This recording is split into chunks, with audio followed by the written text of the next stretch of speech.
Deuda es, en su primera acepción del diccionario, la obligación que alguien tiene de pagar, satisfacer o reintegrar a otra persona algo, por lo común dinero.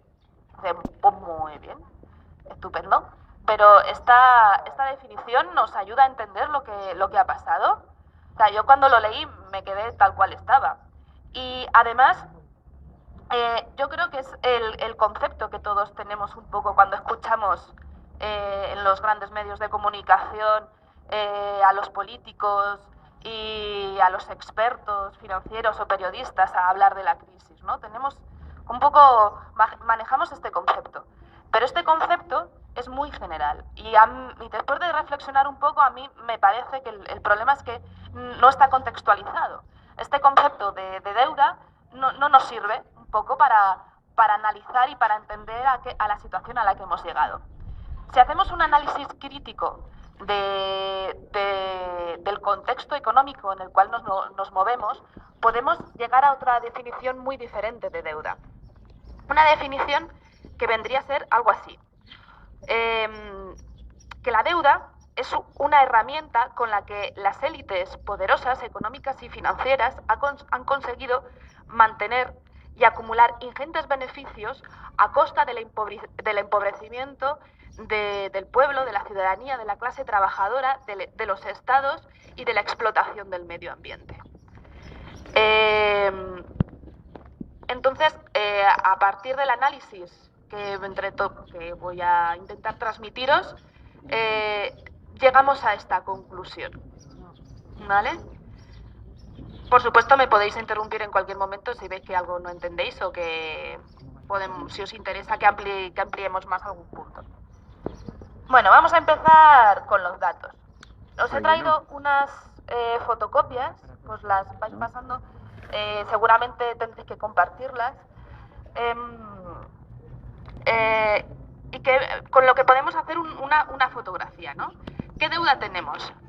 Bueno, efectivamente, la deuda de la economía española es grande. En el año 2010 era el 355% del PIB, más o menos, se calculaba, ¿no?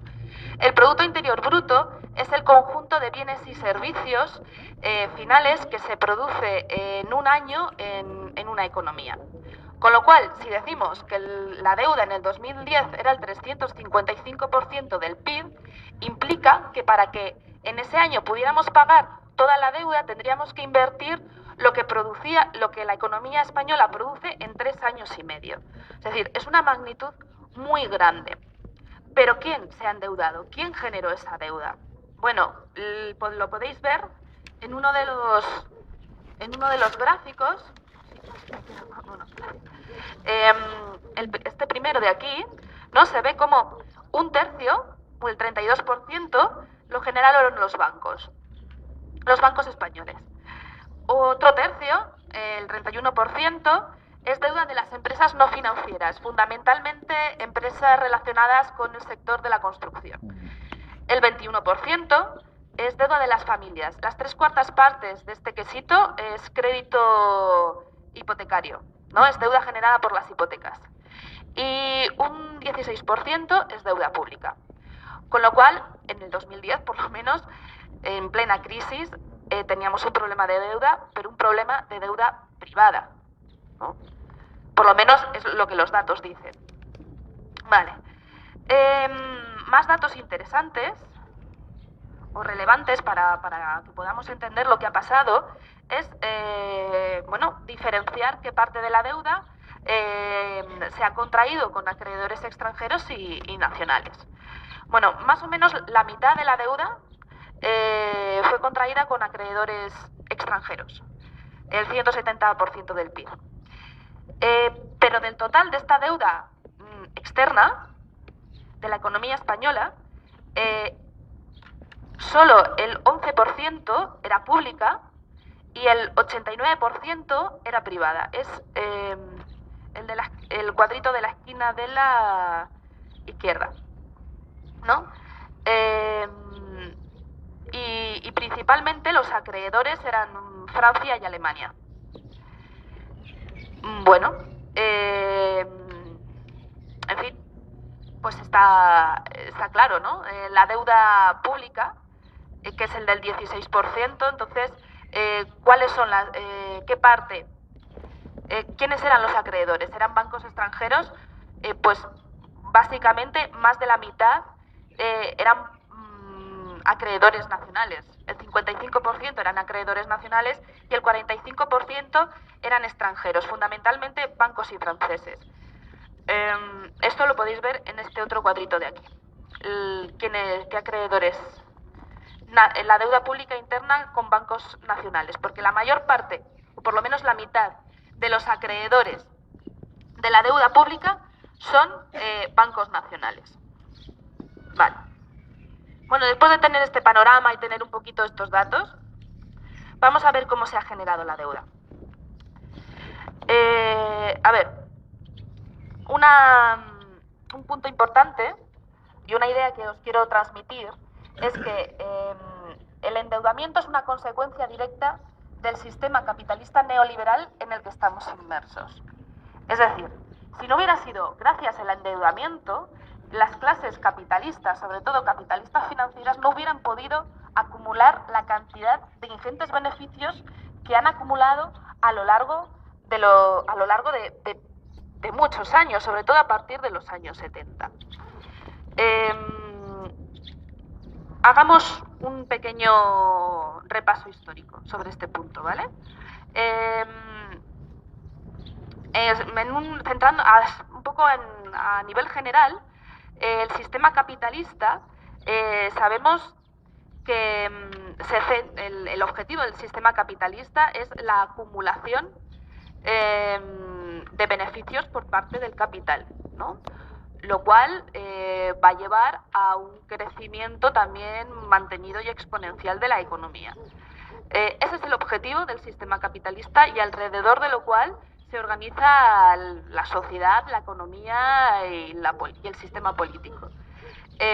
Pero a partir de los años 70, el sistema económico, además de capitalista, pasa a ser neoliberal. ¿Y qué implica esto? ¿Cuál es el programa o los requisitos que implica que el sistema capitalista también sea neoliberal? Pues principalmente 3 puntos. A partir de los años 70, que es cuando se introduce este programa, empieza un continuo y una progresiva liberalización del mercado de capitales. El objetivo es que en un sistema financiero desregulado, el margen de beneficios que los capitalistas pueden adquirir es muchísimo mayor que el que puede proporcionar la economía real, la economía pues, que genera empleo, que genera trabajo, ¿no? Entonces, esta continua presión para la desregulación implicó que una gran cantidad de renta o de recursos se pasara del sector real al sector financiero. Por otro lado, otro de los puntos es que hay que reducir el poder del Estado a favor del sector privado. Con la excusa de que el sector privado siempre va a ser mucho más eficiente que el sector público en la gestión de recursos, se obligó a disminuir o a aplicar un sistema tributario cada vez más regresivo y que gravara menos las rentas o los beneficios del capital. Y además también implicó que se privatizaran servicios y empresas públicas para que entraran en ese sector o en ese negocio el sector privado. Lo cual implica también una transferencia de recursos por parte del Estado al sector privado y también una disminución de las rentas, de rentas indirectas en forma de servicios a la clase trabajadora. Y el tercer punto del programa neoliberal es la flexibilidad laboral, es decir, que el factor trabajo se adapte lo máximo posible a las necesidades de mantener los márgenes de beneficio de las empresas de la clase capitalista, lo cual implica también una reducción de salarios reales, una reducción de salarios, y de derechos. En fin, que lo que tenemos es que bajo la aplicación de estas políticas, de este programa, que paulatinamente se hizo a partir de los años 70 en toda la economía occidental, se produjo una transferencia de rentas neta de la clase trabajadora y de los estados a la élite financiera capitalista. Pero claro, este sistema económico, además de capitalista y neoliberal, se basa también en el consumo. O sea, si la gente no consume, la rueda no sigue. ¿Y cómo va a consumir más la gente si te estás cargando su nivel de renta? Si cada vez tiene menos renta, tiene menos recursos. Pues está claro, la única forma de que la rueda siga girando es a través del endeudamiento. Por eso, el endeudamiento ha sido una herramienta necesaria para que la élite financiera, industrial, capitalista, pueda seguir manteniendo el nivel y crecimiento del margen de beneficios que ha tenido a lo largo de los últimos años. Bueno, ¿y en Europa esto cómo aterriza? Bueno, pues aterrizó a través de la Unión Europea. La Unión Europea desde el principio se estructuró y sus instituciones se forjaron siguiendo un claro programa neoliberal. Desde los embriones que fueron la CECA en el 51, la Comunidad Económica Europea y el Euratón en el 57 con el Tratado de Roma, el objetivo de estos tratados era generar un mercado de libre circulación de capitales, de bienes y servicios, y de personas también, pero entendidas como factor de trabajo. No nos olvidemos. Luego con Maastricht en el 92 ya pues ponemos la guinda al pastel y creamos un Banco Central Europeo cuyo objetivo fundamental y prioritario es la inflación. No es generar empleo, no es mejorar el nivel de bienestar de la población, es la inflación. Y la inflación, ¿a quién beneficia más que se mantenga a unos niveles moderados y bajos? Pues a la banca. Porque el activo principal de la banca es el dinero, ¿no? Quien más dinero tiene, pues más interesado estará en que esos activos no pierdan valor. Además, como los estados no pueden emitir moneda, en caso de que quieran conseguir recursos, existe la posibilidad del endeudamiento, por supuesto. Pero como según la teoría neoliberal, el endeudamiento puede influir sobre la inflación y el objetivo de la inflación es un tema cuyo control está asignado al Banco Central Europeo, ponen límites al endeudamiento y al déficit público, a los estados. La Comisión Europea, además, aconseja a los estados que para potenciar el crecimiento bajen los impuestos sobre el capital, sobre los rendimientos del capital y sobre los beneficios de las empresas.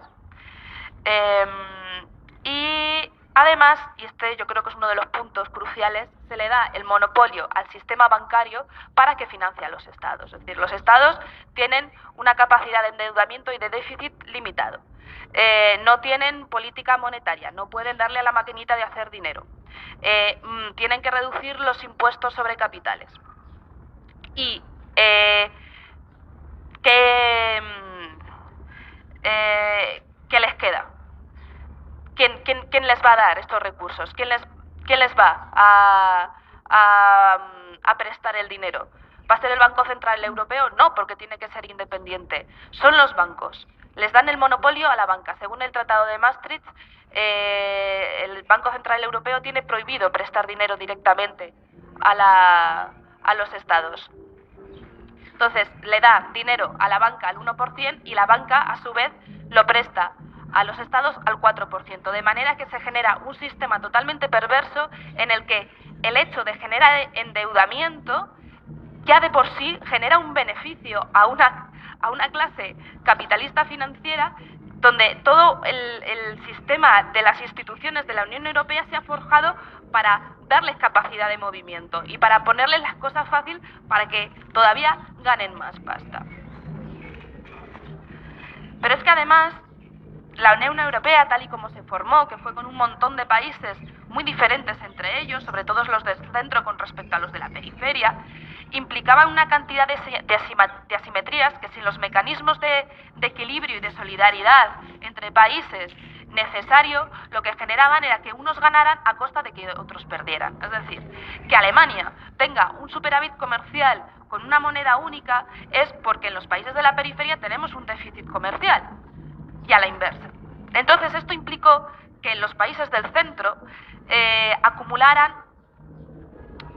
excedente, ¿no? Y acumularan recursos a costa del empobrecimiento de la periferia. Pero claro, estos recursos que habían acumulado estos países, o ya no estos países, sino la clase financiera o capitalista exportadora de los países del centro, lo tenían que colocar en algún sitio para seguir sacando rentabilidad. ¿Y dónde mejor que en los países de la periferia europea, que estaban ávidos de capital, ¿no? Porque precisamente estaban en la situación inversa? Y en España, pues la cosa era redonda porque además estábamos en un proceso de burbuja inmobiliaria. Entonces, ¿qué mejor que invertirlo en los bancos o en el sector financiero, que por supuesto siempre va a dar mucha más rentabilidad que cualquier inversión de la economía real, o en las empresas constructoras españolas que están teniendo unos márgenes de beneficios de la leche porque estamos en una burbuja? Y así llegó una cantidad de dinero tremendo a España por parte de acreedores extranjeros que sacaban beneficio simplemente con que nosotros nos endeudáramos, y a su vez en España los bancos y las empresas estaban aplaudiendo con las orejas porque esto alimentaba más esa burbuja inmobiliaria. En España,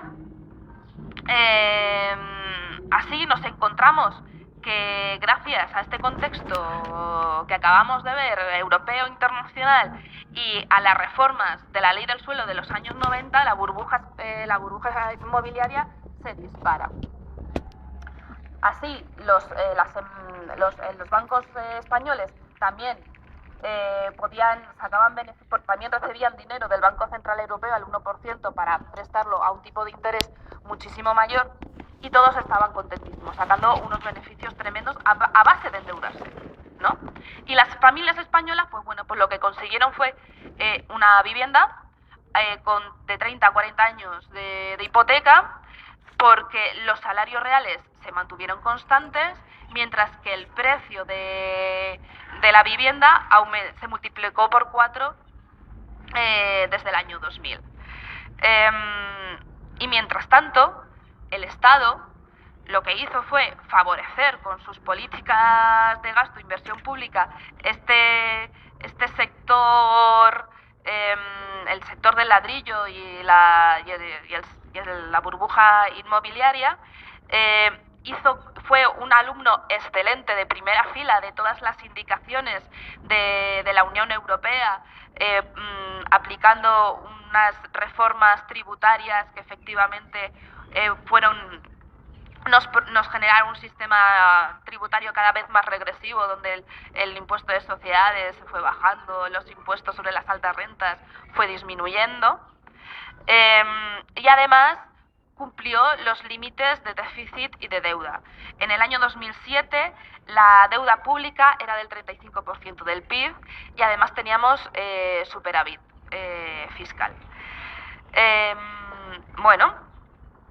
Esto fue a costa de mantener también un sistema de bienestar bastante infradesarrollado si nos comparamos con el resto de países de la Unión Europea, ¿no? Entonces, vale, en la época de vacas gordas, en el periodo en el que se generó la deuda, vemos que unos ganaron y otros perdieron. El sistema bancario ganó, las empresas inmobiliarias, las empresas privadas del sector de la construcción ganaron. El pueblo, la clase trabajadora, no ganó una hipoteca. Y el Estado, bueno, pues el Estado, si consideramos que el Estado somos todos y que el Estado es el sistema de bienestar, desde luego tampoco ganó nada. Vale. Y entonces viene la crisis. Explota la burbuja, ¿no?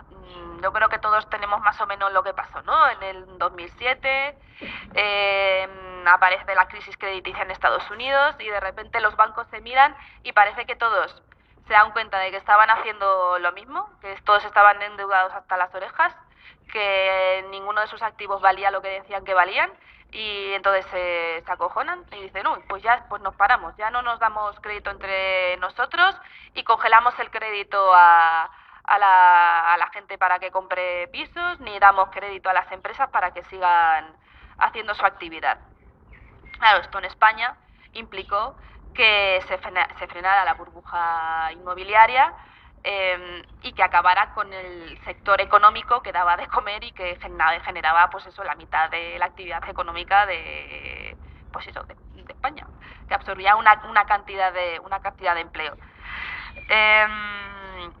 La gente se fue a la calle, se fue al paro, ya no podía pagar las hipotecas, entonces las empresas también tenían, o sea, un poco todo esto alimentaba todo.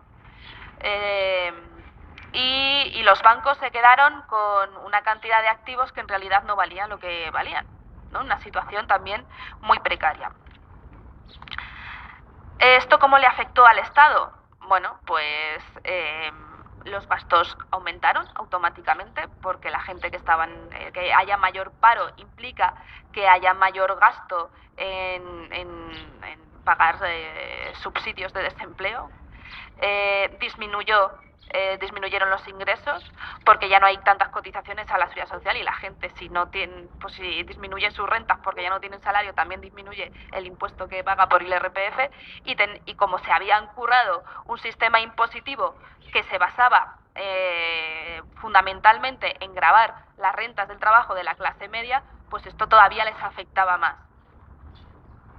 Y ante esta situación el déficit, sin hacer nada, sin que el Estado hiciera nada, el déficit fiscal aumentó, ¿no? Hasta el 11% en el 2009, ¿no? Cuando en el 2007 había tenido superávit.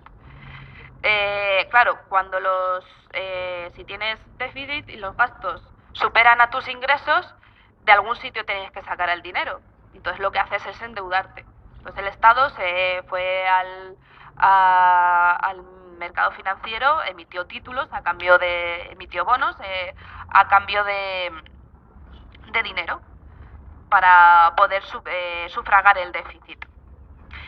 Pero si la deuda solamente hubiera sido por esto, bueno, bien, pero es que el Estado se ha endeudado más que para sufragar esta necesidad de cubrir sus gastos de funcionamiento, ¿no?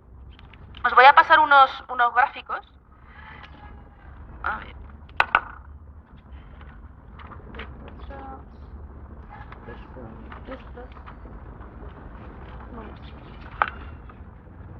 Son dos, los vais pasando.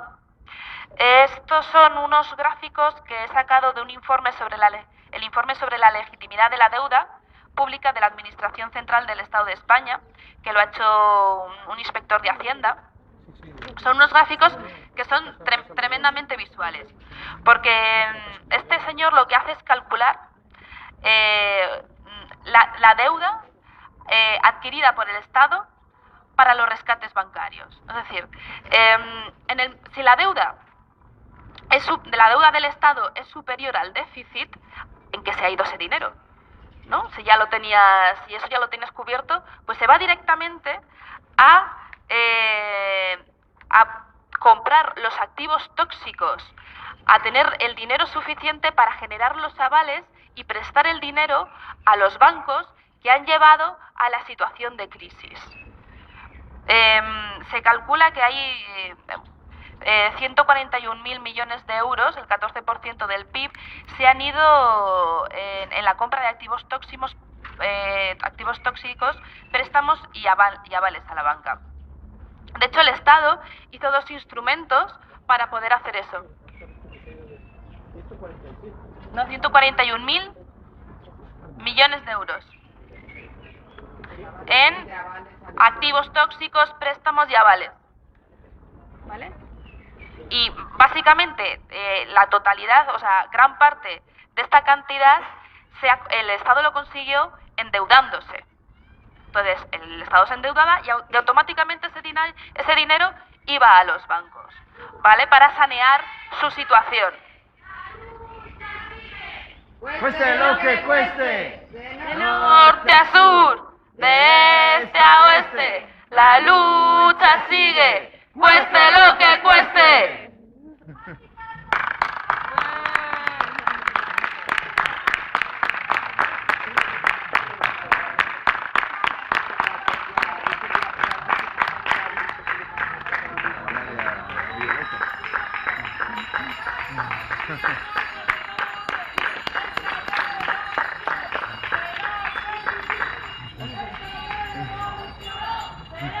Feminista.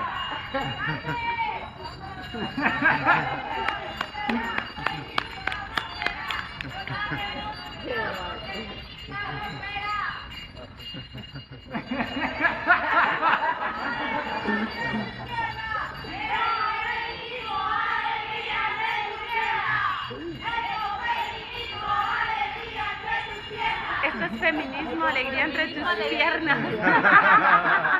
¡Qué bueno!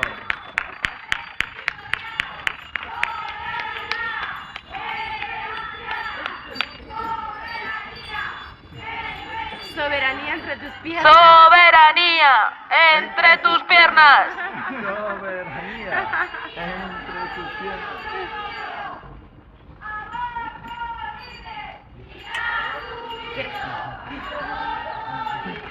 Y gratuito, aborto libre y gratuito.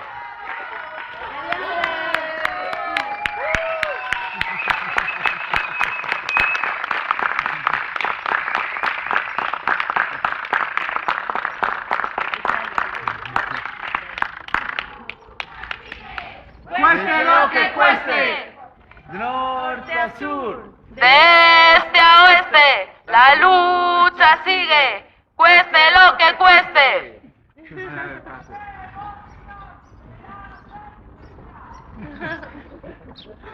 Muy bien. Oye, esto tenemos que hacer nosotros. Muy bien. Bueno, después de este descanso, así. Estaba preparado. Claro, estaba totalmente integrado en el discurso.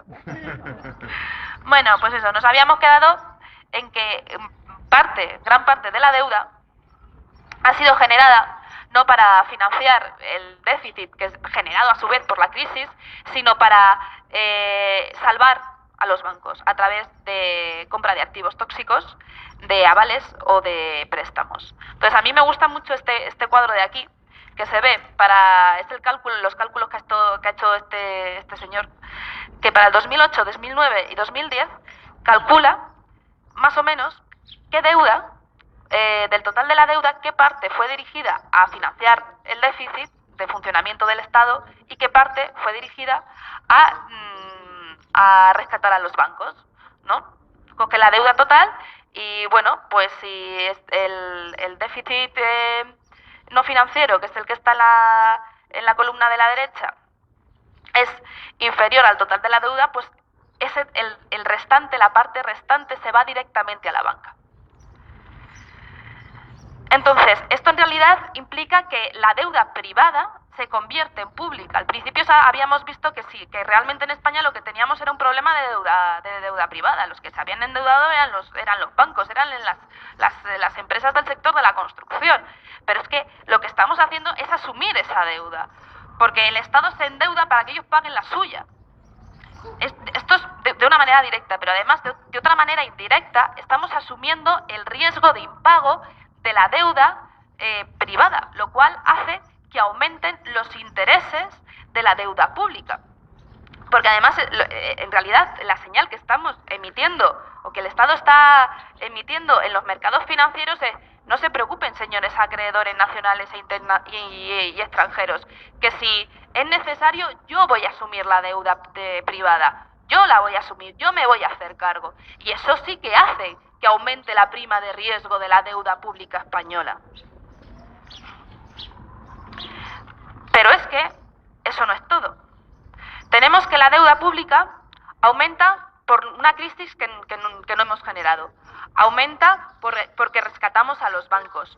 Pero es que además aumenta también por la especulación en los mercados financieros. Unos mercados financieros que han sido totalmente desregulados y que tienen unas tendencias tremendamente perversas perversas para que las personas que invierten ahí consigan beneficios a corto plazo, ¿no? ¿Y quién invierte en los mercados financieros? ¿Y quién especula con los títulos de deuda pública? Pues son los bancos nacionales españoles, ¿eh?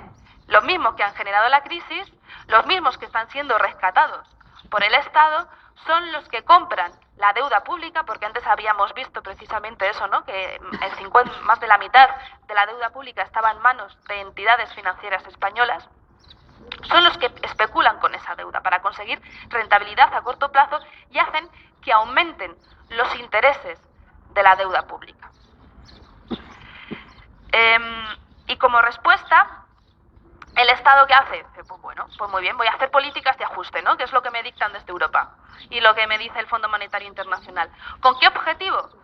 Con el objetivo de que nos dicen de que no, con estas medidas vamos a dar seguridad a los mercados y en todo esto. No, el objetivo es que poder dedicar todos los recursos posibles al pago de la deuda.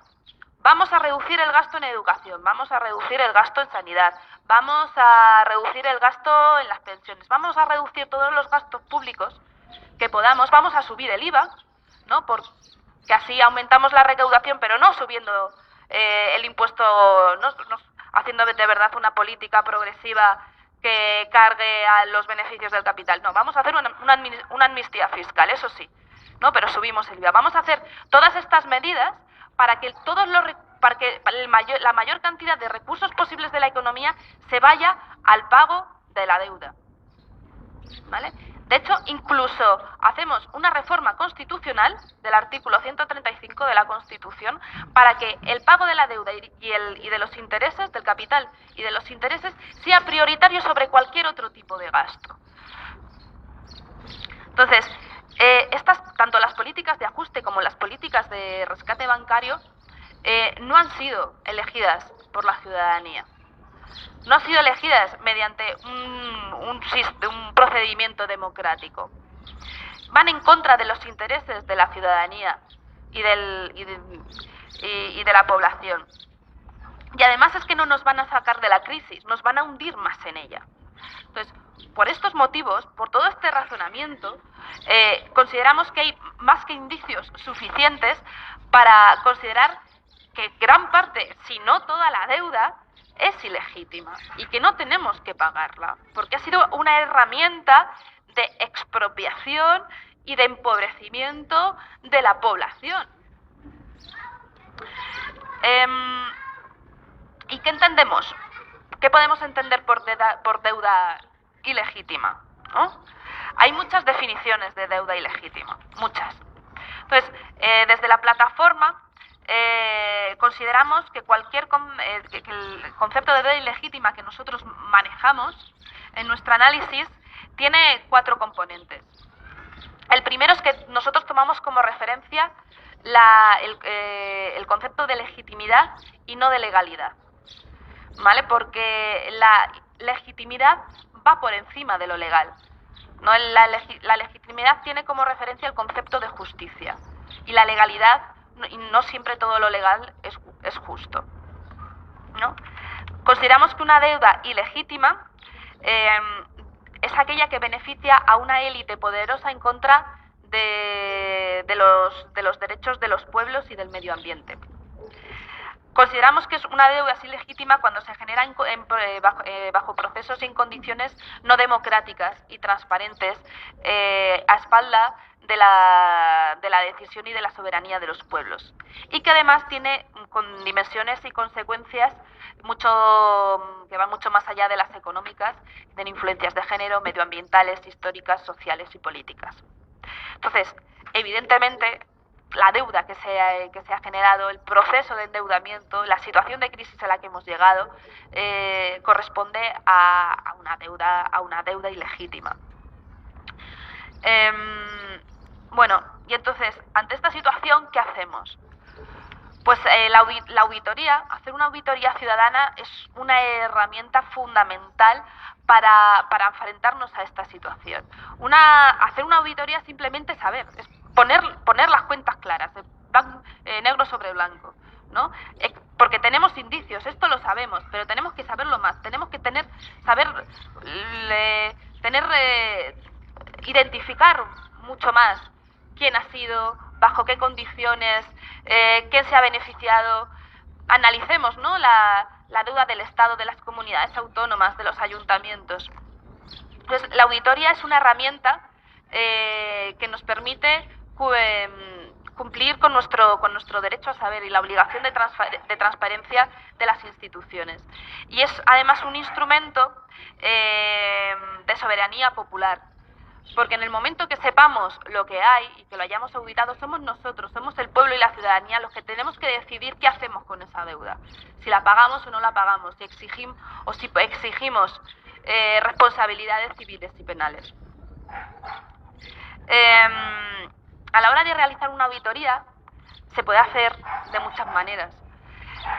Yo creo que en todos nos suenan, ¿no?, las experiencias de Ecuador y de Brasil, y cuando en la plataforma o las organizaciones que estábamos allí empezábamos a hablar, ¿no?, de que queríamos iniciar este proceso, nos dimos cuenta de que, bueno, en España tendría que ser algo diferente, porque en estos países, tanto en Brasil como en Ecuador, el proceso de auditoría se ha hecho con la participación y con la colaboración del Estado. Se hacían comisiones de auditoría, tanto ciudadanas como políticas, y había una coordinación.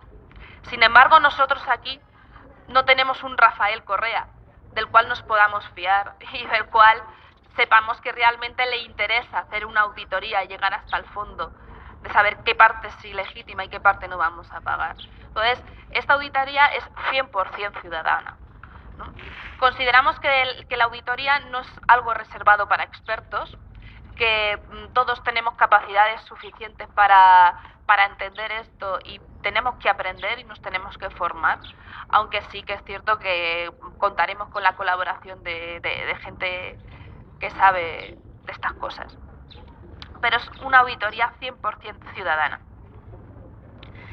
Y bueno, la plataforma como tal, nos hemos constituido a finales de marzo. Tuvimos un encuentro estatal súper interesante en el cual llegamos a consensos sobre los objetivos de la campaña y de la auditoría, sobre lo que queríamos auditar y sobre cómo organizarnos para hacerlo, ¿no? Los objetivos de la campaña, por supuesto, es como hemos identificado que el problema es sistémico, ¿no? El problema es el sistema. El objetivo a medio plazo es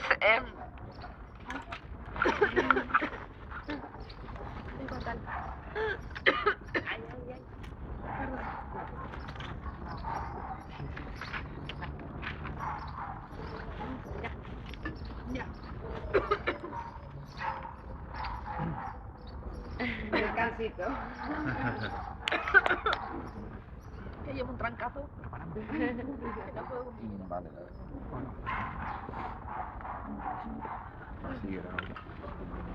Perdón, que llevo un resfriado muy mental. Bueno, la movida es que, como sabemos que el problema es el sistema, lo que hay que cambiar es el sistema, y la auditoría en sí no es un fin en sí mismo, es simplemente una herramienta con el que permitimos aportar en la lucha de cambio del sistema económico y neoliberal. Además, es una herramienta para poder volver a recuperar la soberanía de los pueblos. Y, por supuesto, el objetivo a medio plazo es el no pago de la deuda. ¿Y por qué es a medio plazo? Porque somos conscientes que nosotros podemos auditar, podemos ejercer nuestro derecho a saber, podemos exigir responsabilidades, pero hasta que no tengamos un apoyo social importante, el no pago de la deuda no lo vamos a poder conseguir. O sea, la auditoría es un medio también a corto plazo para conseguir la movilización popular. No, es una herramienta de información, de difusión, de lucha contra el mensaje dominante de que hemos vivido por encima de nuestras posibilidades, ¿no? Y además pretendemos promover también la unidad de lucha a nivel internacional, porque hay una cantidad de iniciativas, como es un problema sistémico, esto está pasando en todos los países. De hecho, en abril hubo un encuentro internacional sobre auditoría de la deuda y hubo representantes de iniciativas ya iniciadas en Portugal, en Francia, en Bélgica, en Italia, por supuesto en Grecia, en Irlanda, en Reino Unido, incluso en Alemania, en Polonia, hubo gente de Egipto, gente de Túnez. Esto es un movimiento internacional, ¿no? Pero por supuesto, el objetivo de esto es no pagar la deuda. Bueno, y sabemos que pues como esto va a ser ciudadano y el enemigo es grande y no tenemos todo de momento, aunque esperamos que pronto sí, y que de aquí espero ver a bastantes en reuniones futuras de la plataforma. Sabemos que contamos con recursos escasos, ¿no? Y hay que priorizar. Uno de los objetivos del encuentro era decidir de todo este barullo que vamos a auditar. Hicimos la siguiente priorización. Priorizamos auditar la deuda pública, porque es la que nos van a obligar a pagar. No consideramos especialmente importante la deuda estatal, porque el 75% de la deuda pública corresponde al endeudamiento del Estado, pero también son muy importantes la deuda adquirida por las comunidades autónomas y los ayuntamientos. Y cada territorio le corresponde decidir cómo organizarse y qué auditar, ¿no? Porque, por ejemplo, los compañeros de Valencia que venían al encuentro decían, pero nosotros, ¿cómo no vamos a auditar la deuda de la Generalitat, ¿no? También es tremendamente importante auditar la deuda privada susceptible de convertirse en pública, toda la que corresponde a los activos tóxicos, porque es deuda privada, pero es que mañana va a ser pública también, y lo estamos viendo, que los rescates de los bancos no han finalizado, sino que han comenzado. También queremos auditar la deuda de España como acreedor con los países de la periferia, ¿no? Esto es también un tema de pura coherencia. Todas las iniciativas de auditoría de la deuda, además, comenzaron hace años con la deuda externa de los países de la periferia. Y lo que no podemos hacer, o sea, España como acreedor no auditó la deuda que tiene como acreedor y no ha condonado la deuda que tiene con los países de la periferia.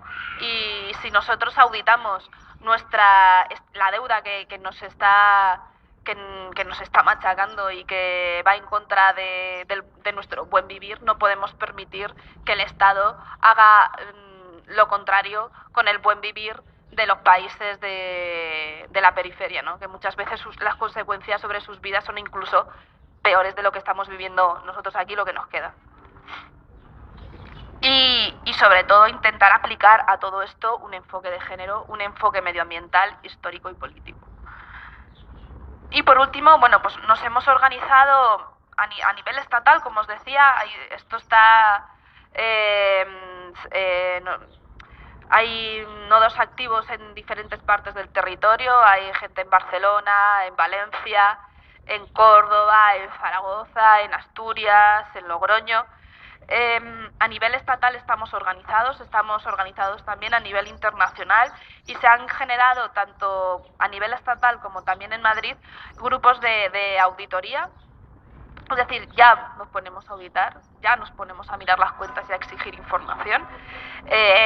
Un grupo de extensión y difusión, porque estamos en una fase inicial en el que la vertebración con nuestras organizaciones sociales y de difusión y de apoyo ciudadano es brutal, y es muy necesario.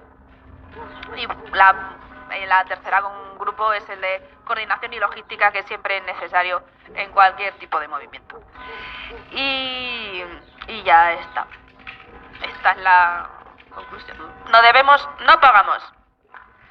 Así que...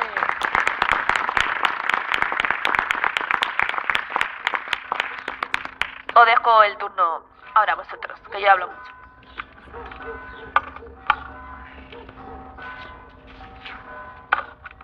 Hola, hola. Bueno, con el tema de no pagar la deuda, con las experiencias de Ecuador y de Brasil y de demás países, yo supongo que el negarse a pagar la deuda implica un endurecimiento de los países acreedores, de los bancos, del sistema en contra nuestra. ¿Qué se prevé que puede pasar si nosotros dejamos de pagar la deuda? ¿Con el dinero que dejamos de pagar podemos sostenernos o necesitamos hacer algo más porque nos van a atacar de todos los lados? Si confío en que alguna vez tengamos mayoría y estemos concienciados y digamos, no pagamos la deuda ilegítima, se nos van a echar encima. ¿Qué consecuencias puede traernos el hacer eso? Sobre este punto, varias cosas y varias reflexiones, ¿no? La primera, como tú bien dices, el hecho de que dejemos de pagar la deuda implica que dejamos de pagar la deuda y los intereses. La cantidad de recursos públicos que se van en pagar la deuda y esos intereses es brutal. O sea, según estos gráficos, o sea, si simplemente no pagáramos la deuda contraída para rescatar a los bancos, es que se reduce prácticamente a la mitad la deuda emitida durante los 3 últimos años.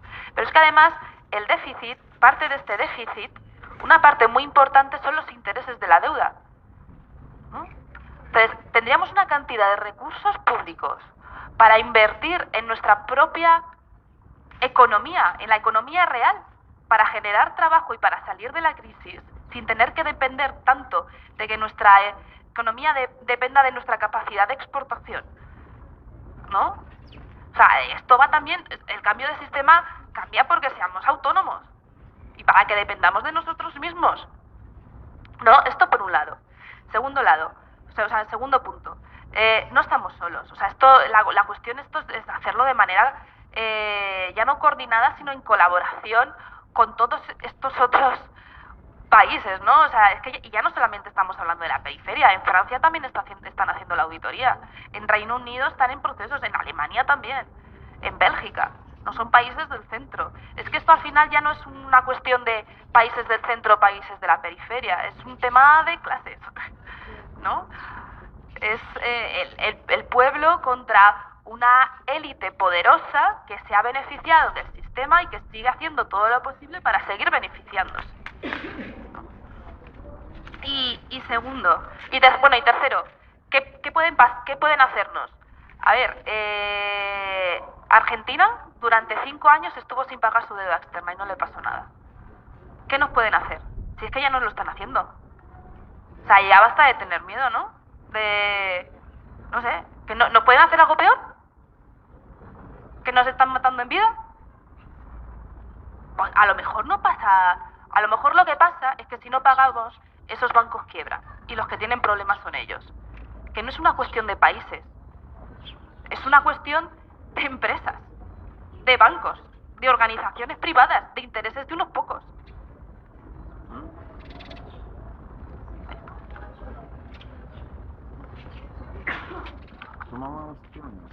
Bueno, yo os quería decir que en principio esto que dicen ellos de que se les ha venido, que no se esperaban estas talleres, esas burbujas, en América la burbuja de la vivienda es a principios de los 90. Después viene la misma deuda viene en Japón a finales de los 90. Después viene la española y después actualmente está siendo el estallido de la deuda en China. Luego es una cosa que ellos lo saben perfectamente. No se puede decir, como dijo Rubalcaba, que la tenía que haber estallado antes. No, usted sabe lo que está haciendo. Es decir, que es una cosa que en Europa empezó primero con la bolsa, con las petroleras, subida artificial, hacen dinero, después las .com, más subida artificial, más dinero, después las hipotecas, más dinero. Y después quería deciros, para que lo tengáis muy claro cuando lo digáis, porque eso es muy fácil de entender, lo que ha pasado con las hipotecas es lo que se llama el sistema Ponzi. El sistema Ponzi, este era un auténtico, acabo de un momento, este era un gáster que se hizo multimillonario y lo único que hacía era una pirámide. Es decir, los primeros ganaban dinero y según entraba el dinero iban dando más, cada vez más intereses. Al final estalla porque la gente se da cuenta. Luego esto no es legítimo ni legítimo, esto ha sido un auténtico fraude y un auténtico quitarnos el dinero de los bolsillos. Que esto es un tema de problema. Pregunta. Hay otra pregunta ahí, yo también quiero preguntar.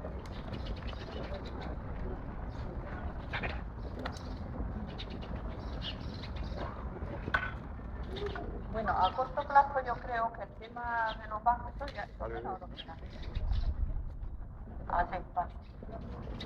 ¿Dejamos quebrar los bancos o no dejamos quebrar los bancos? Bueno, pues es un tema que está en debate. Yo pertenezco a la plataforma por la nacionalización de las cajas de ahorros y de la banca pública. Y parece que todo nos lleva a decir que quiebren los bancos. El problema es que si quiebran los bancos, todos tenemos el dinero en los bancos. O sea, no es que sean los bancos los perjudicados, es que somos los ciudadanos los perjudicados. Eso hay que tenerlo presente.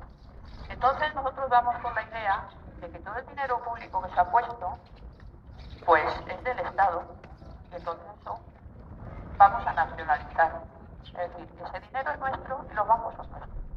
Pero dejar de pagar, pues a ver cómo lo hacemos, porque en realidad somos todos, si quiebran los bancos, quebramos todos los ciudadanos, porque todo el mundo tiene el dinero. ¿O dónde lo tiene? ¿Bajo el colchón?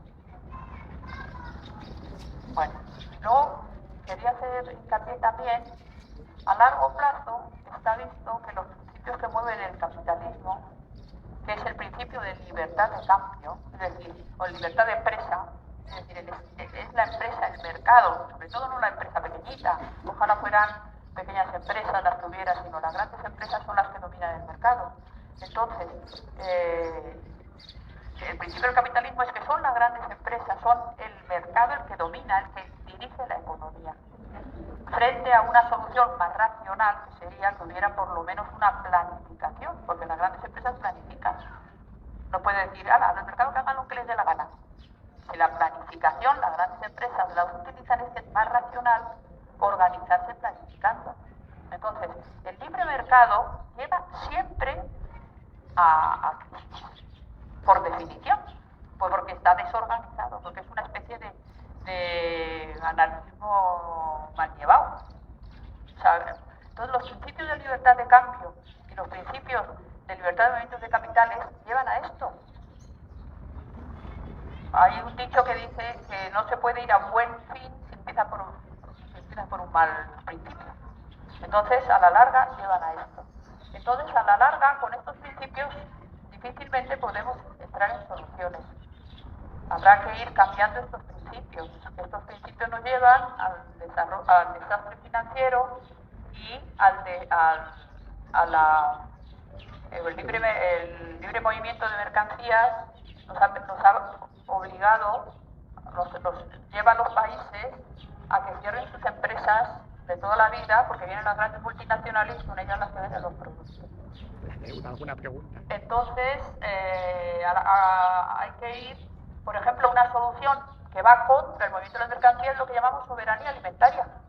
La soberanía alimentaria es, vamos a nosotros a producir y a consumir lo que necesitamos, puestos de trabajo. La deuda, ¿alguna pregunta? Claro, está... Pregunta? Yo creía que era debate.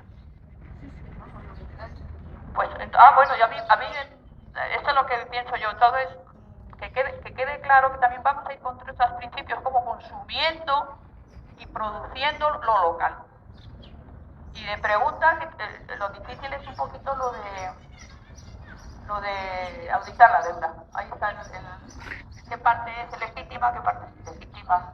Ese es el tema de batalla. Nosotros lo tenemos claro, el problema es eso, qué parte, cómo auditarlo y qué parte, cómo... Bueno, con respecto a lo que has dicho de los bancos, de qué pasa si quiebran los bancos, qué pasa.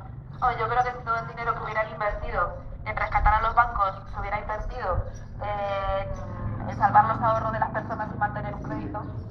No, desde luego, el tema de hacer la auditoría y no pagar la deuda, pues solo no va a cambiar nada. Esta es una herramienta más que junto con muchas de las que ha dicho pueden hacer que las cosas cambien. O sea, es necesario también una banca pública, es necesario también fomentar una producción local otra vez con la comercialización en base a la soberanía. Y con respecto a la pregunta última de cómo auditar, pues claro, es de la cuestión. Pero bueno, estamos empezando, ¿no? Y bueno, y estamos teniendo ayuda de gente que bueno, pues la información, hay mucha información pública de la cual se puede sacar una cantidad de conclusiones si se interpreta, ¿no? Y si se puede sacar muchísimo de ahí. Hay otra información que no será pública y que tendremos que exigir en base a nuestro derecho a la información, ¿no? Y con todo esto del debate sobre la ley de transparencia, la verdad pues nos ha venido como anillo al dedo. Y por otro lado, pues habrá otras cuestiones que procederán de informantes claves. Por eso es tan importante las alianzas y la colaboración de ciudadanos y ciudadanas. Y bueno, y que todo el mundo que pueda venga y nos ayude, que es que al final esto lo hacemos personas. Contra más seamos, más podremos auditar. Somos conscientes de que todo no lo vamos a poder auditar y por eso tenemos que ser también estratégicos, ¿no? Sabemos dónde las cosas se huelen. O sea, por aquí esto se ve que está mal, pues vamos a ir allí. Y somos conscientes de que tampoco podemos auditar de manera indefinida, ¿no? También necesitamos éxitos, aunque sean pequeñitos o medianos, para darnos ánimos a nosotros mismos. Sí, hay tantas experiencias hechas, esto es algo que se ha hecho en tantas partes y que se está haciendo a la vez en tantos sitios, que tenemos mucha ayuda y muchas referencias.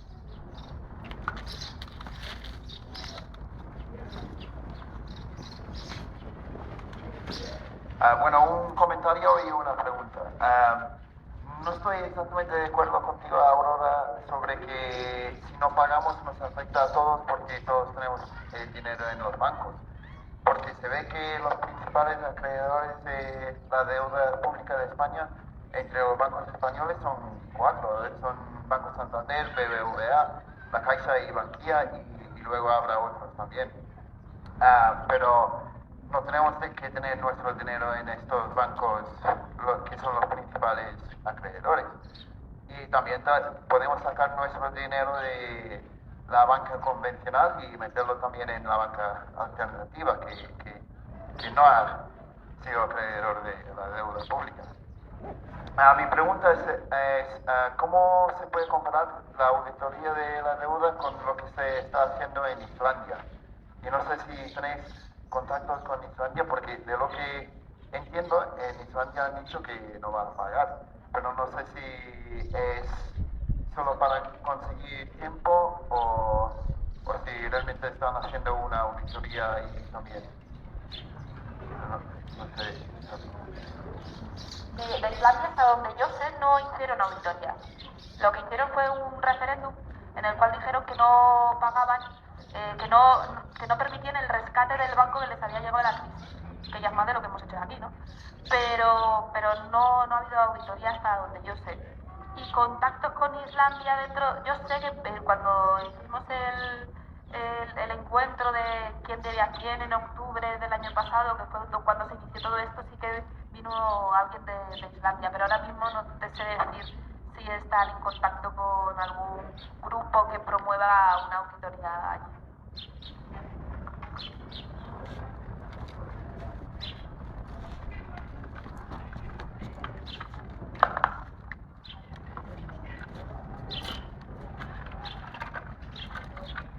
Bueno, yo mi pregunta llega un poco tarde, así que si ya lo has contado, luego me lo cuentas en privado, ¿vale? Era un poco por la plataforma, bueno, felicidades primero, porque creo que estas cosas son las que tienen que darse, y hay gente que les está dando. ¿Se me escucha? Vale, gracias. Y entonces era un poco de la plataforma, no sé si yo puedo acceder a ella a través de algún tipo de web, o qué tipo de colaboración estáis esperando de la gente ciudadana, porque lo de la auditoría ciudadana no me queda tampoco muy claro cómo se va a enfocar. Y luego, bueno, conocer un poco de la plataforma, si hay gente que se ha denominado como responsable de que se entreguen algún tipo de informe o hay alguna planificación, fechas de entrega y luego también las acciones que se van a tomar después de que se saquen las conclusiones, si estáis en colaboración con otros grupos, a la misma vez trabajando en paralelo, porque supongo que habrá un montón de puntos en común. Bueno, la plataforma, bajo este paraguas estamos diferentes organizaciones sociales. Hay muchas asambleas del CDM, hay organizaciones como Quien Vive Aquí, Ecologistas en Acción, un montón. Nos hemos constituido como plataforma desde hace muy poquito, desde finales de marzo, entonces estamos empezando, ¿no? En el encuentro llegamos a consensos en cuanto a objetivos que queremos auditar y cómo nos íbamos a organizar y cómo íbamos a hacer la auditoría. Entonces, todas esas preguntas estamos en ellas, ¿no? Nos estamos coordinando lo del plan de trabajo, por supuesto, hay que sacar un informe, ¿no? Pero una cuestión más detallada de un calendario, estamos en eso, ¿no? Los diferentes grupos de trabajo, de auditoría, de difusión y coordinación, a nivel estatal estamos teniendo reuniones por Mambel para, por supuesto, hacer un trabajo coordinado y un calendario de trabajo. De momento del grupo de auditoría se hizo una primera reunión la semana pasada, lo cual es una buena noticia porque estáis a tiempo de uniros desde el principio, ¿no? Y yo creo que se está trabajando sobre todo la metodología, ¿no? O sea, sabemos que no podemos estar trabajando de manera indefinida, y sin tiempos y sin plazos, pero también en algunas cuestiones nos tenemos que tomar nuestro tiempo. De hecho, ha habido un trabajo bastante importante para definir qué entendíamos todos de manera consensuada por deuda, por ilegitimidad, por auditoría, ¿no? Porque evidentemente somos personas que vienen de diferentes organizaciones sociales, ¿no? Y tenemos perspectivas diferentes y hay cuestiones que eran importantes tenerlas claras desde el inicio. Entonces, para contactar con nosotros, además esto lo tenía que decir, el día 9 a las 7:30, creo que es, tenemos la reunión de la plataforma de Madrid, es en calle Escorial 16. Después, quien esté interesado, si queréis me podéis dar el contacto, yo os puedo incluir en el grupo de Google Groups de la Auditoría de Madrid.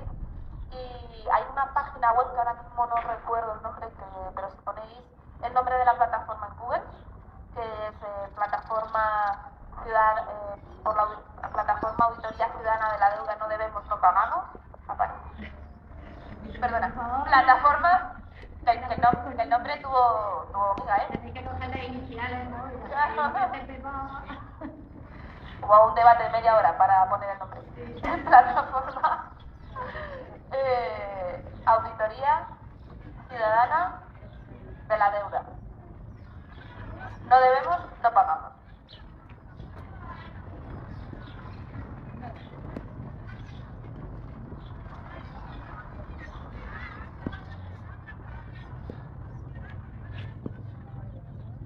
¿Vale? Bueno, y también me dice el compañero por aquí que en el Foro Social Mundial del 19 vamos a estar también como participando. Pero vamos, que vengáis el día 9, que va a estar muy bien y así tenéis una primera toma de contacto con el grupo y para saber si os apetece más auditoría, inspección.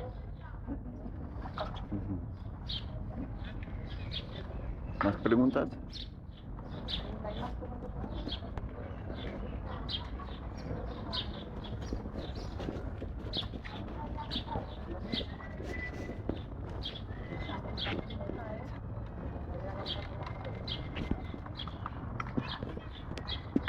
No hay más turnos de palabra, solo quería hablaros del domingo que viene y del siguiente y del siguiente. Os estoy un poco afónica. El domingo que viene, como os dije, no hay jornada en el Retiro, porque se va a hacer en la Plaza del Carmen, bueno, con las actividades del día 13M después del día 12. se va a hacer una asamblea durante todo el día de distintos puntos de economía. Os invito, en vez de venir aquí, a venir a la Plaza del Carmen. Van a venir todos los grupos de economía de todos los barrios y los pueblos que les hemos invitado y bueno, esperamos que venga mucha gente. No os puedo decir ahora la agenda de temas porque no la tengo, pero vamos, que se van a tratar casi todos los temas que hemos estado tratando durante este año, pues vamos a intentar hacer un pequeño reflejo durante todo el día. Y luego, el 15 de mayo también habrá un día de aniversario que en principio estamos barajando estar todo el día tratando las políticas europeas, hablar un poco más del pacto fiscal, de cómo nos están afectando, que todavía a todos los niveles, las políticas europeas. Y el retiro lo retomamos el domingo 20, aunque coincide con el foro social. Como el foro social también son charlas, pues entendemos que lo que hace es sumar algo más, pero ya el domingo 20 será a la misma hora, a las 12 de la mañana, pero en nuestro antiguo sitio, en la ladera del Palacio de Cristal. El domingo 20 ya va a hacer calor, porque ya toca, y además a partir del día 15, aquí todos los domingos hay concierto. Entonces nos trasladamos para allá. El domingo 20 volverá a ser a las 12 de la mañana y ya entre todos y todas miraremos a ver si cambiamos la hora, porque sabéis que por el calor va a haber que cambiar la hora a la tarde en un momento dado. Pero bueno, si os parece eso ya el domingo 20, pues entre todos y todas vamos a ver si cambiamos ya la hora, si esperamos a junio o a julio para cambiarla y aguantamos hasta ahora hasta que haga mucho calor, o lo que nos parezca.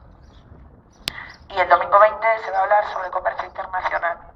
Va a venir Tom, un compañero de Ecologistas en Acción. Y creo que nada más.